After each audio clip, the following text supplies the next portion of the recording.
Yan mga kapatid, magandang umaga po sa inyong lahat at narito naman po ako at muling magtatawas sa ating pasyente na si Carla May Vasquez. Yan, sa kadahilan ng ang kanyang iniinda ay parang may tumutusok daw sa kanyang dibdib. At titignan natin mga kapatid sa pinagtawasan ko ang sakit ba ng ating pasyente ay physical at spiritual. Dalawa lang po yan yung makikita sa pinagtawasan. Kung ang sakit ba niya ay physical o spiritual. Ayan, tignan natin. Per benditionem in nomine Patri et Spiritus Sanctus.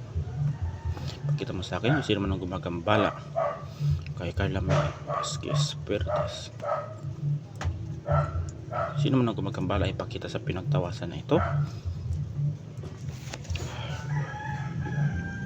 Ayan, tignan natin mga kapatid kung bakit nga ba parang tinutusok-tusok ang dibdib ni Ma'am Carla May Vasquez. Tignan natin.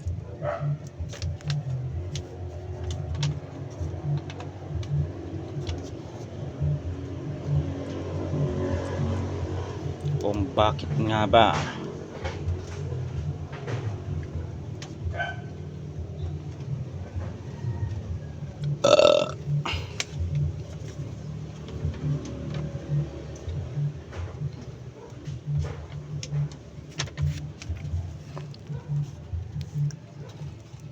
ang nakikita ko dito ay wala naman po siyang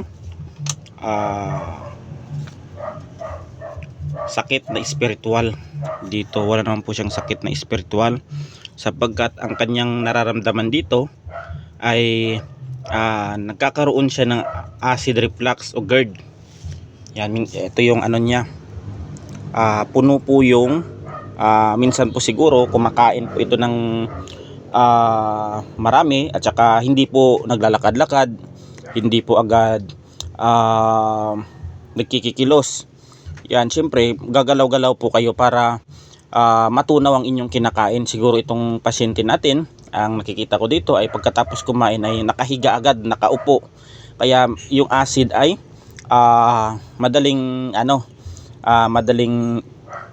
tumaas ang acid, tsaka doon na magkukos yung heartburn ng ating pasyente. Ayan, ang dapat gawin lang ninyo dito, ang ma-advise ko lang, pag kayo po ay kumakain, nguyain po ninyo ng maigi ang inyong kinakain. Yan, at saka pagkatapos kumain, wag po kayong humiga agad o umupo. Kailangan po ninyo maglakad-lakad, wag naman pong tumakbo, baka kayo ay magkaroon ng appendicitis. Yan ang gagawin ninyo, at saka uminom ng maraming tubig para yung mga acid ay ma-flush out sa inyong katawan. Kasi po ang acid na yan ay nagkakaroon tayo ng acid reflux o acid sa ating katawan kasi nga sa kinakain natin.